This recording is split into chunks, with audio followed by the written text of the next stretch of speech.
knew that, from him personally on a consistent basis. And he was probably the one guy, he only saw me play one time and offered me a full scholarship. And up to that point, all these schools were, had told me, we're going to wait and see. We need to see what happens. And he was the one guy, saw me play once, came out of the stands and said, "Hey, man, you're good enough. I want you. I'm offering you a scholarship to come play at Xavier." And I was like, "Whoa!" It was that sort of up in your face belief that he threw at me from day one. And I was thankful for his intervention, his intervening in my life.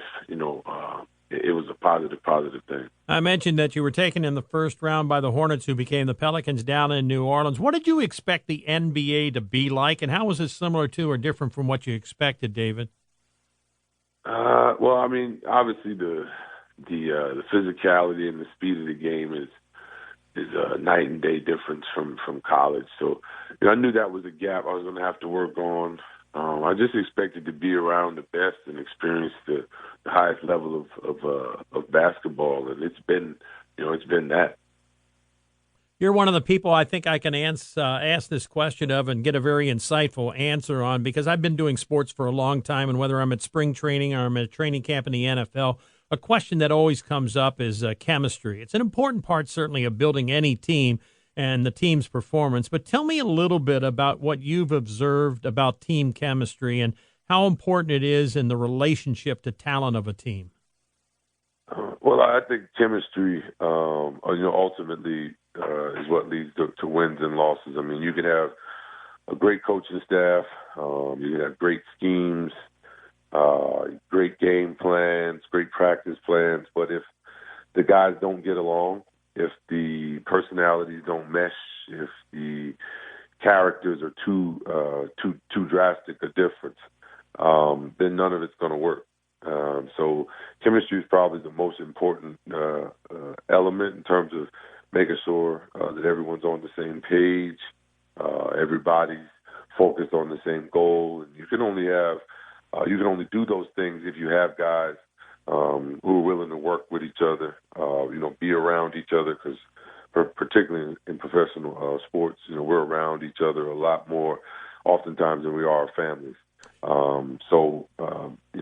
Being able to manage personalities and all of those different things are vital to the life of the team, and ultimately the success of the team in terms of chemistry and guys having to get along and work together and be on the same page.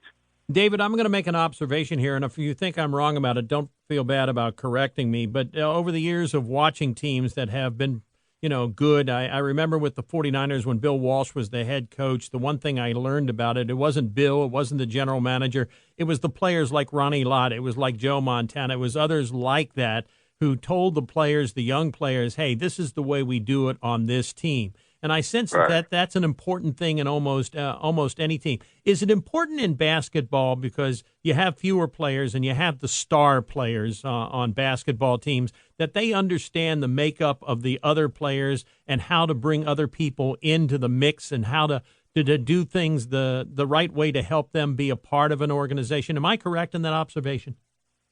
Yeah, I think so. I think all the successful groups have mostly been player-led groups, groups that have a strong player personality, but have guys that understand the system, understand the way that the team needs to function, and they hold one another accountable before the coaches and other folks have to get involved. I think that's really the key element that you learn over the course of a career. Is the teams that I've been a part of that have had the greatest success are the teams that one, have gotten along, but two, the core group of guys has sort of led the charge.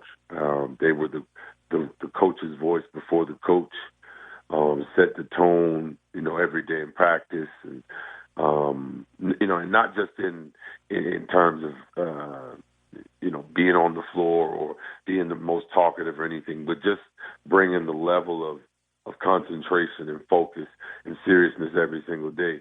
The teams that do that on the most consistent basis are usually the teams that have the greatest success. We've got about 90 seconds before we have.